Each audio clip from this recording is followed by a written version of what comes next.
fueron como reivindicados a través de la traducción de sus libros al inglés y sus aportes. La sociología de la burocracia empezó como a tener un impacto más grande en las organizaciones de alguna manera para intentar romper con esa idea fragmentada que había de las teorías administrativas hasta el momento, ¿no? De los enfoques más formales por un lado y los enfoques más informales por otro. En conjunto con esta teoría, la teoría burocrática de Weber, nace un grupo de teorías que las podemos agrupar dentro de lo que es el enfoque estructuralista, que también toma la burocracia como base de organización compleja, pero amplía bastante su mirada. Esta teoría se denomina estructuralismo porque parte de la concepción de una nueva definición de estructura. De ahí el nombre, estructuralismo. ¿Sí? Y entonces es importante para empezar a estudiar y a entender a esta organización, tratar de entender qué entiende el estructuralismo por estructura. Y ahí está la definición de estructura que plantean, que también va a ser la base, porque es muy parecida a la definición que van a ver la semana que viene cuando vean el enfoque sistémico de la administración. Sí, se parece mucho a la idea de entender la estructura de la organización desde un enfoque de sistema abierto. Y eso ya es un cambio en la forma de entender a las organizaciones. Y hasta ahora, todas las teorías que habíamos visto, hasta el estructuralismo, todas eran enfoques de pensamiento cerrado, es decir, de variables de análisis de variables internas. En cambio, el estructuralismo incorpora ahora la noción, que ahora más adelante la vamos a ver, de interdependencia. Y eso convierte esta teoría en una teoría de enfoque abierto, una teoría que empieza a interpretar cómo sea la relación entre la organización y su entorno. Entonces, para esta teoría, ¿qué significa la estructura? Define la estructura como conjunto formal de dos o más elementos que permanece inalterado, sea en el cambio, sea en la diversidad de contenidos. Y dice, la estructura se mantiene incluso con alteración de uno de sus elementos o relaciones.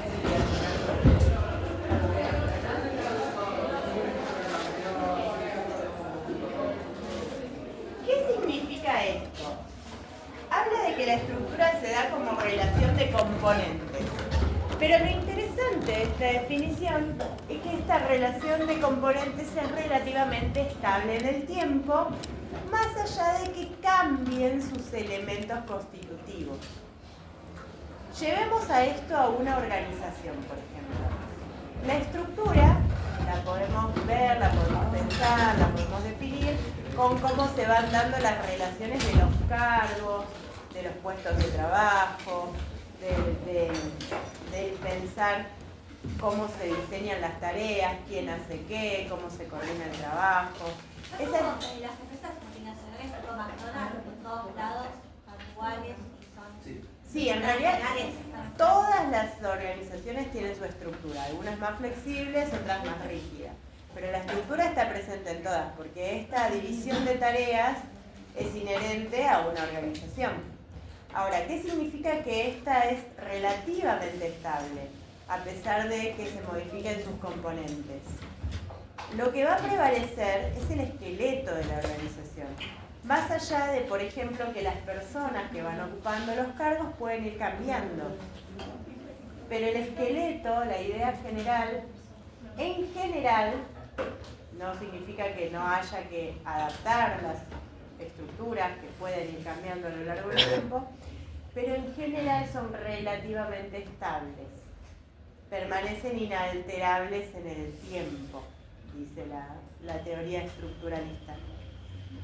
La estructura de una clase, por ejemplo, permanece relativamente estable a lo largo del tiempo.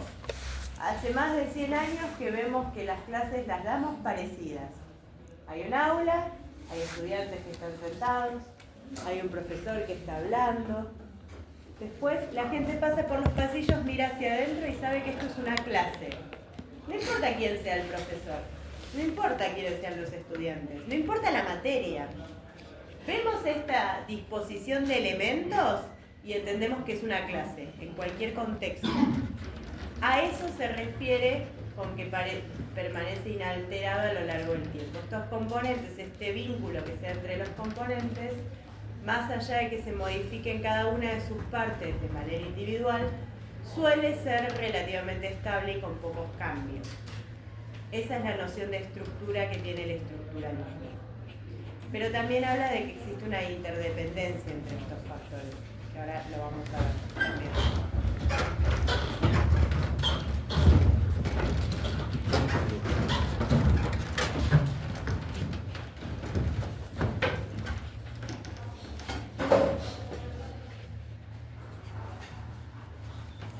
Esta teoría, dejamos que pasen ahí.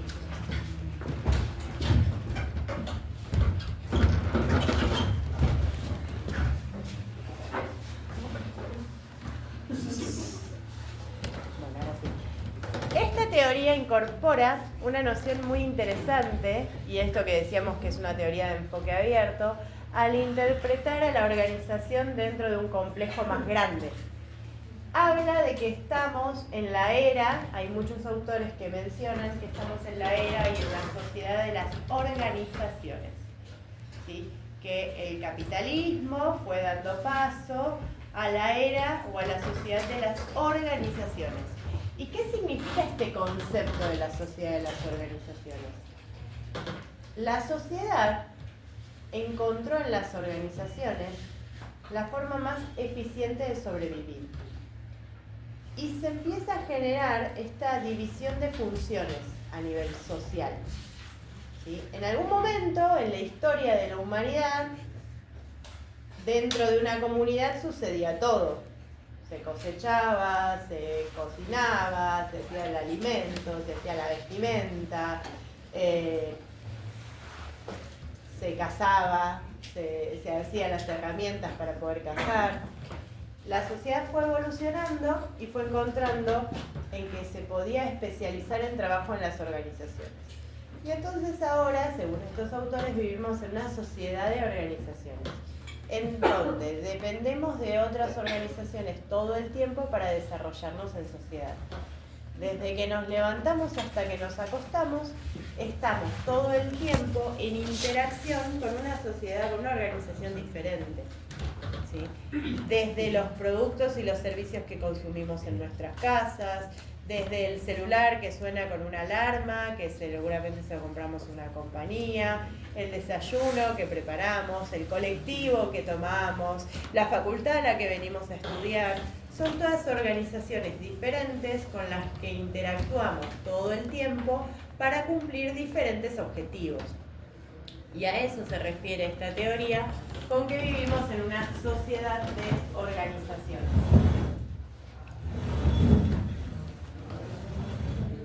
Va describiendo que a lo largo del tiempo se fueron dando diferentes etapas en el desarrollo humano y que estas etapas fueron caracterizadas porque había algunos elementos que eran más importantes. Entonces, se pasó de la etapa de la naturaleza, en donde lo más importante eran los recursos naturales, y esto que decíamos hoy, de cuando las sociedades empezaron a evolucionar, que descubrieron la agricultura, ¿no? que empezaron a desarrollarse a partir de los recursos naturales. Esto fue dando paso a la etapa del trabajo, en donde los talleres, ¿no? Fueron empezando a ser el núcleo de las organizaciones en las sociedades, y entonces se pasó el foco de la naturaleza al trabajo. Después esto fue dándole paso a una sociedad, una etapa de capital con el surgimiento del capitalismo, ¿sí? Cuando vimos después de la revolución industrial, ¿no? Cuando vimos las primeras teorías que vimos en esta materia. Y para esta teoría, de a poquito se está abriendo paso hacia las sociedades de las organizaciones. en donde la naturaleza, el trabajo y el capital se ponen en función de las organizaciones. Por eso dice que estamos viviendo y habitando una sociedad de organizaciones.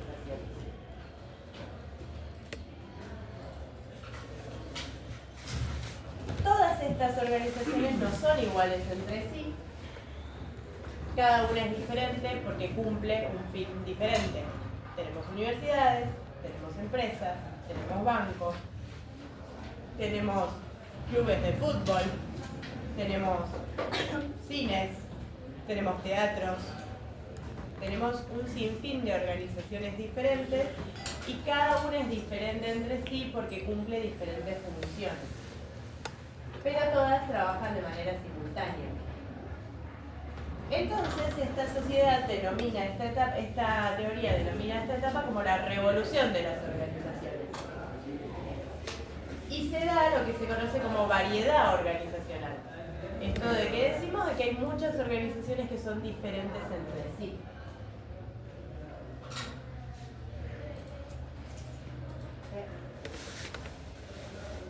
Dijimos. Y entiende que las organizaciones formales por excelencia, las organizaciones más grandes, son las burocracias, que son las que definió Weber, ¿sí? Que son las que vimos recién, hace un ratito.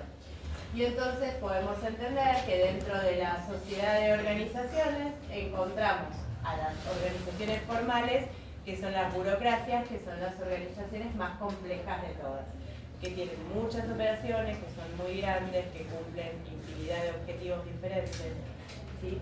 Y en base a esta teoría, o en base a esta idea, esta teoría lo que busca es intentar entender esta diversidad.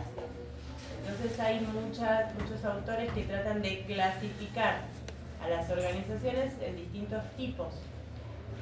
Y fíjense cómo se va dando esta evolución de las ideas, el pensamiento administrativo, en la que cuando nosotros veíamos las teorías de Taylor, de Fayol, que eran las primeras que vimos, sus estudios se enfocaban en las fábricas, que eran un único tipo de organización. Y ahora con el estructuralismo enfocamos tenemos una idea como más amplia de lo que son las organizaciones y de que existen diversas y que todas cumplen diferentes objetivos dentro de la sociedad. ¿Estoy hablando mucho hoy? Sí, ¿no? Siento que estoy hablando mucho. Esta teoría, culpa de Laura que me puso 2 escuelas. Yo hubiera cerrado con burocracia después, ¿no? Pero no le digas. Esta teoría va a incorporar una nueva noción del concepto de hombre. ¿Se acuerdan los que vimos hasta ahora?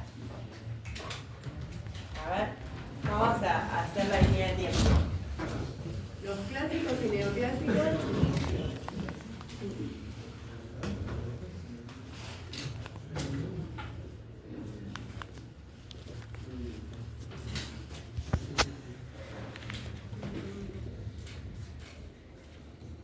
¿Qué lo motiva al hombre económico? La plata.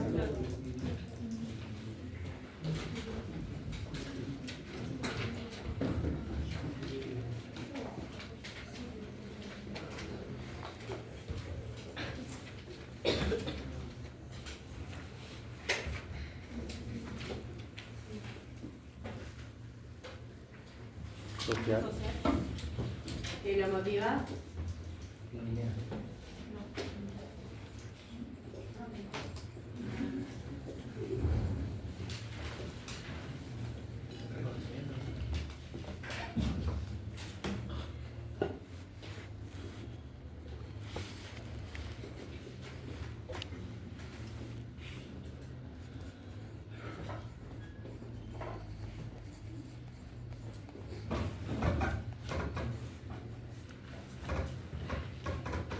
¿Cuál otra escuela vimos?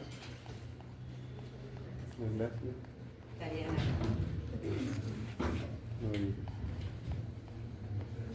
Teoría del comportamiento. Las teorías del comportamiento, que estarían medio como la de relaciones humanas, pero también tenemos acá la teoría de la organización.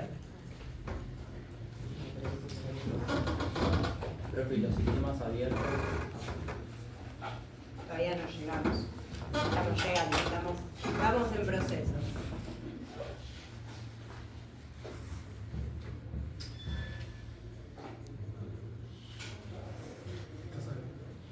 ¿Se acuerdan este? ¿Lo mencionamos la clase pasada?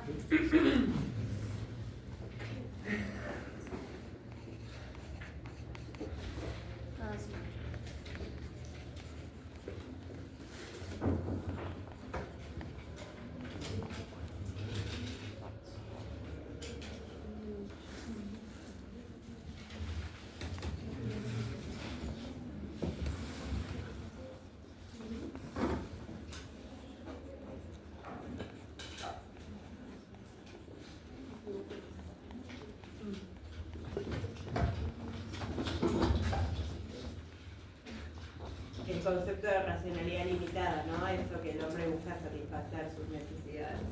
Después recién vimos la burocracia.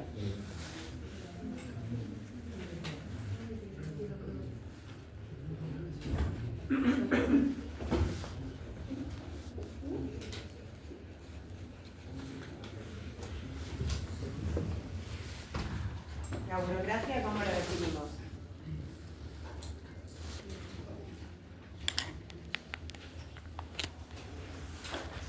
Enfoque integral. Formal, perdón. Enfoque formal, pero ¿cómo definimos este concepto de lo que motiva a las personas?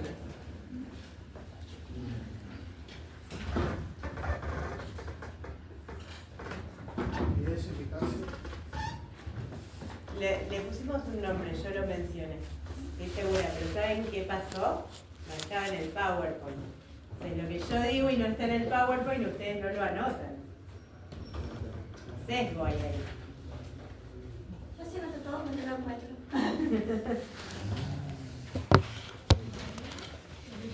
¿Eh?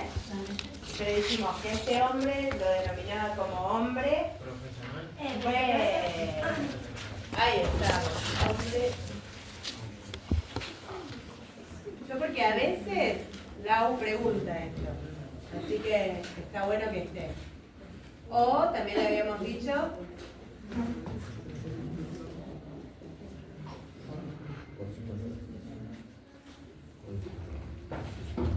burócrata.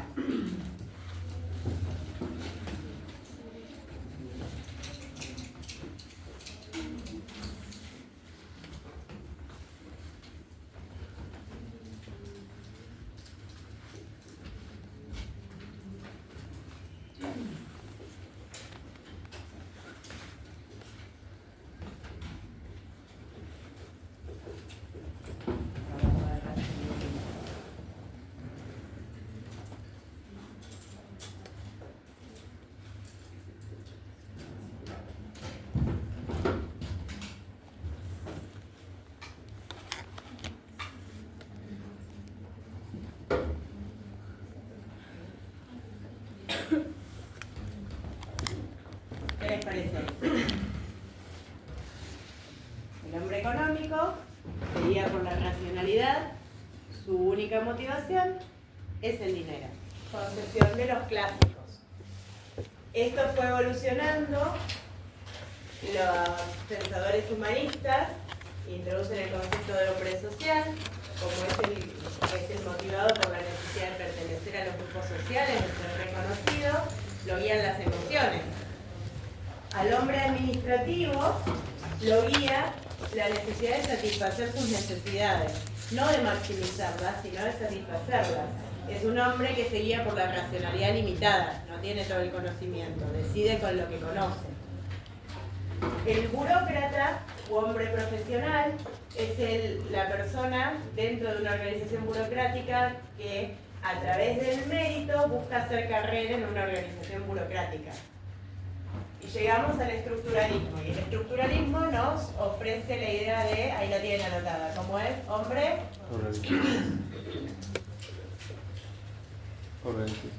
organización. Díganlo sin miedo si lo tienen ahí.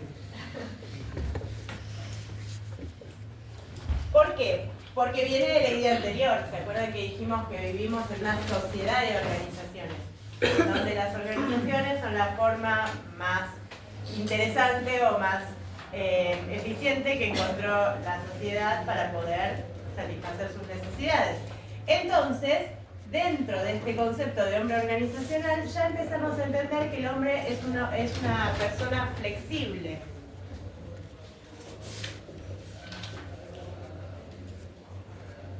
Cumple diferentes roles.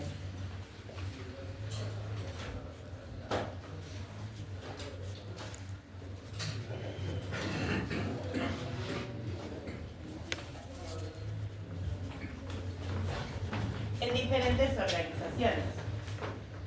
Va cumpliendo diferentes papeles. De acuerdo a la organización con la que interactúe, va a ser como esta persona se pueda vincular con esta organización. El hombre organizacional es un hombre flexible y adaptable a las diferentes organizaciones con las que interactúa. Además es tolerante a la frustración. Es capaz de posponer recompensas presentes en función de una recompensa futura, más a largo plazo. Y está en permanente deseo de autorrealización.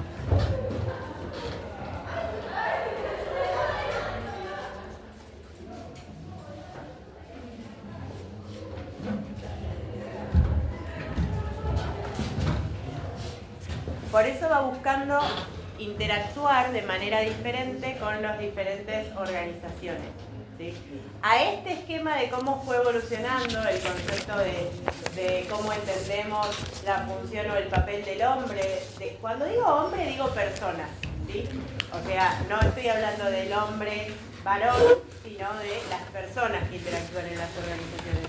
Lo que pasa es que ustedes en el apunte lo tienen como el hombre económico, el hombre social, el hombre administrativo, el hombre... Entonces, si yo les digo la persona económica y después no lo encuentran, por eso digo hombre, pero no es porque sea el hombre. Y además porque, bueno, ya sabemos que muchos textos invisibilizan a la mujer, ya en el 2025, pero lo entendemos desde una racionalidad más amplia hoy. Y a toda esta evolución del pensamiento administrativo le falta, como la clase que van a ver el viernes con Laura o con Gastón, no me acuerdo, pero yo sé que yo no vengo, que es el hombre funcional, que es el que surge de la teoría de los sistemas, pero que lo van a desarrollar el viernes. ¿Sí? Pero ya pueden dejarse un espacio ahí para después agregarle el hombre funcional y que le quede toda la línea de evolución de la concepción del hombre dentro de las organizaciones. Uno de los aportes más importantes de esta escuela estructuralista es el enfoque múltiple. Esta escuela sí es una escuela integral. Es una escuela que de alguna manera incorpora los aportes del enfoque más formal del enfoque más informal. Y que además tiene una apertura hacia entender que la organización está dentro de un entorno que también interactúa con el entorno. ¿Por qué denominamos este enfoque el enfoque múltiple?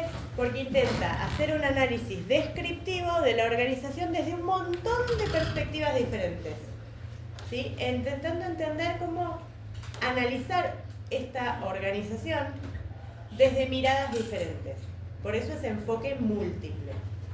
Y este enfoque múltiple está basado en estas 6 características que analiza de las organizaciones. Por un lado, analiza el tipo de recompensas. El tipo de recompensas que se da. Por un lado, las recompensas salariales, que son las que de alguna manera siguen esta idea del hombre económico, versus las recompensas sociales, que son las que analizamos acá. ¿Sí? Y ambas son necesarias para poder motivar a las personas, tanto las recompensas salariales como las recompensas sociales, que incluyen símbolos. También analiza la organización desde un enfoque formal e informal, es decir, entendiendo que es necesaria la estructura, la división de tareas, la jerarquía, los niveles de autoridad, pero también es necesario fomentar las relaciones interpersonales dentro de las organizaciones para lograr que la gente se sienta más comprometida. Entonces, hace como esta doble visión desde lo formal y desde lo informal.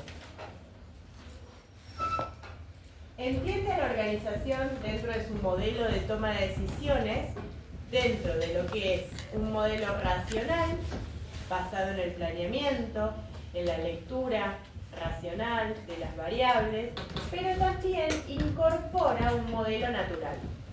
¿Qué significa esto?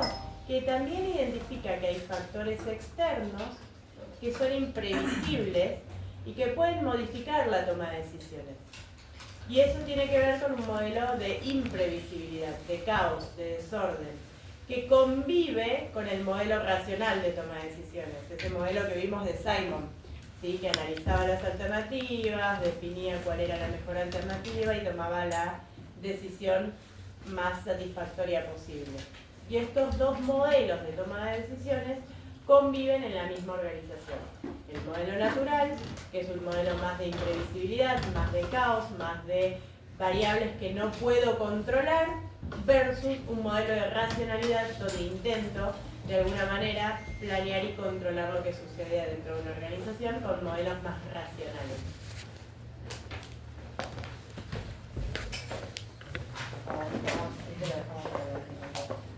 También analiza la organización desde sus diferentes niveles, define que existe un nivel operativo, que es el que analizamos en particular con los clásicos, con los clásicos sobre todo, donde se ejecutan las tareas, un nivel intermedio que es más táctico, donde están los gerentes, ese ya lo empezamos a analizar un poco más con los neoclásicos, cuando vimos distintos tipos de autoridad y de organizar el trabajo. Y un sector más estratégico de la organización, más de cumbre estratégica, donde se planean las políticas a largo plazo, donde se tiene una visión más integral, donde están los gerentes generales, los directores, ¿sí? Que tienen como esta visión más global de la organización y que toman decisiones más a largo plazo. Entonces también analiza la organización en sus diferentes niveles. Entonces fíjense cómo se va dando ese enfoque múltiple, se va complementando. Desde lo que son las recompensas, que toma sociales y salariales. Desde lo que son los enfoques, que toma el formal y el informal. Desde lo que son los modelos de toma de decisiones, que tenemos racional y natural. Desde que son los niveles, que lo ve desde las diferentes escalas de esta escalerita jerárquica que mencionaba Fayol. También habla de la diversidad de las organizaciones y plantea que existen multiplicidad de organizaciones, todas con fines y objetivos distintos. Existen organizaciones lucrativas, no lucrativas, organizaciones sindicales, militares, empresas, un montón de organizaciones diferentes, grandes, pequeñas, y cada una va a tener sus características particulares. Van a tener cosas en común, sí, pero también van a tener cosas en las que se diferencian y en las que estos modelos no se pueden aplicar de la misma forma. Y otro de los aportes de este enfoque múltiple, que para mí es uno de los más importantes porque es como uno de los más nuevos, que viene a traer este enfoque, es la idea de interdependencia, o sea, es la idea de analizar la organización hacia adentro y hacia afuera. Un análisis intraorganizacional y un análisis interorganizacional. Mirar la organización hacia adentro es un enfoque de sistemas cerrados. Entender cómo interactúan los diferentes componentes que hay dentro de la organización. Pero tener un enfoque de interdependencia habla de un enfoque de sistema abierto, en donde lo que empezamos a entender es cómo la organización se relaciona y está dentro de un grupo de organizaciones. Se da esta interdependencia en la que la organización sirve a otras organizaciones y también se sirve de otras organizaciones. Y es necesaria esta dependencia donde lo que pase en el entorno puede afectar a la organización y lo que hace la organización puede afectar a otras organizaciones. Por eso se habla de interdependencia. Y por eso decimos que es una escuela de enfoque abierto. ¿Sí?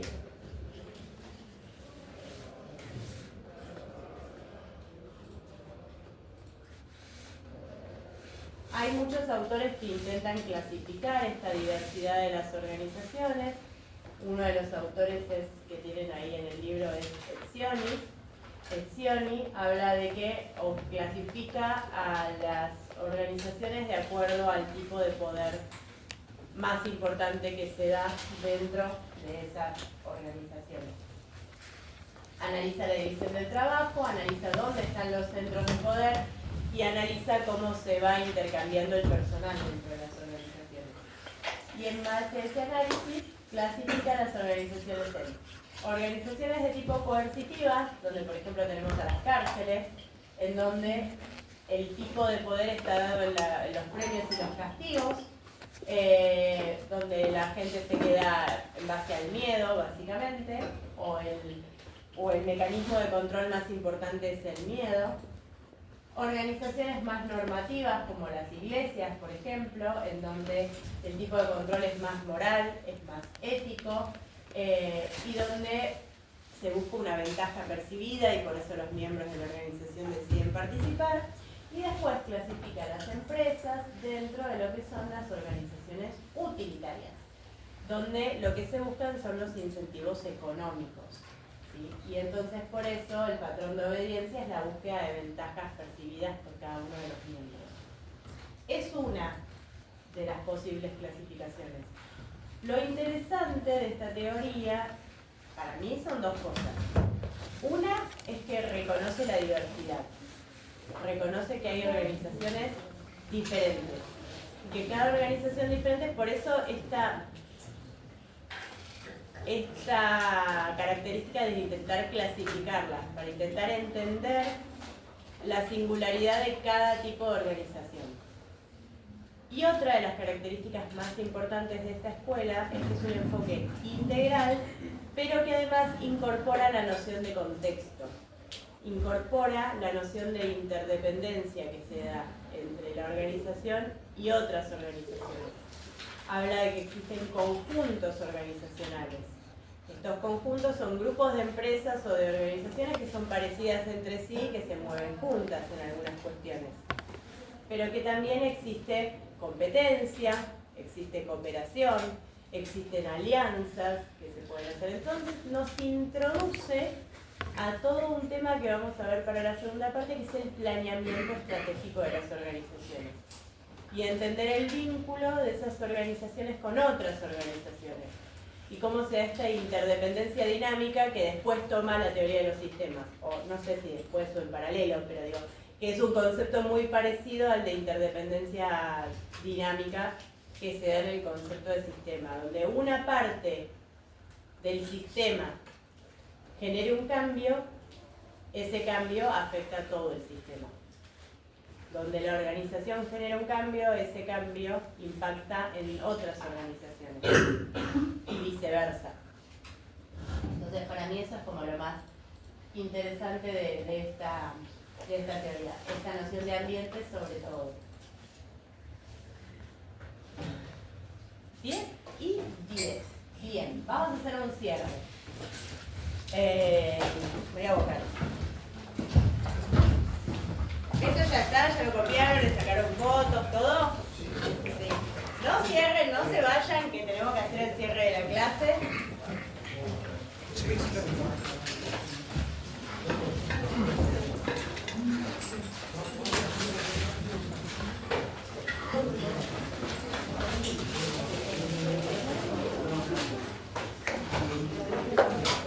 Vamos a hacer una técnica de cierre que se llama bola de nieve. ¿Conocen la técnica de la bola de nieve? No. ¿A qué les suena bola de nieve? Lo vamos agrandando. Bueno, el tema es así. Vamos a empezar por acá adelante y cada uno me va a decir un concepto que se lleve de la clase de hoy, ya sea de burocracia o de estructuralismo. Los conceptos no se pueden repetir, así que cuando lleguemos acá...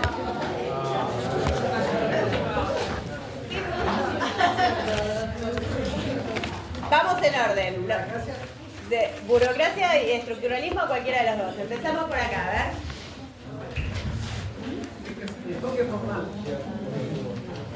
Bien, sigue por atrás. Ustedes vayan siguiendo.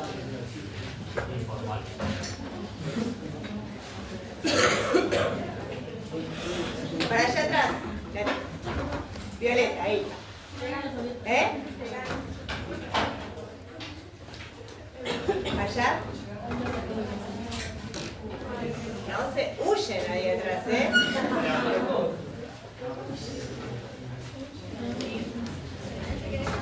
¿Cómo huyen, A ver, una palabra antes de irse. Son cobardes, Quiero que lo sepan. Queda sentado acá. El que se quede tiene un punto más. Después les pido el DNI. Se lo paso a Laura. Bien, por allá. Jerarquía de autoridad. Jerarquía. Ahí nos salteamos a una persona. ¿Me dijiste vos? Ah, sí, me dijiste. Sí, por allá.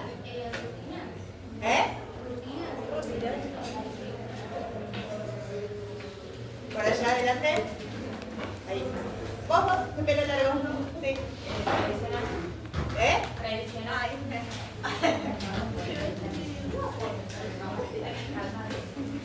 Después con esto vamos a hacer algo, Va allá.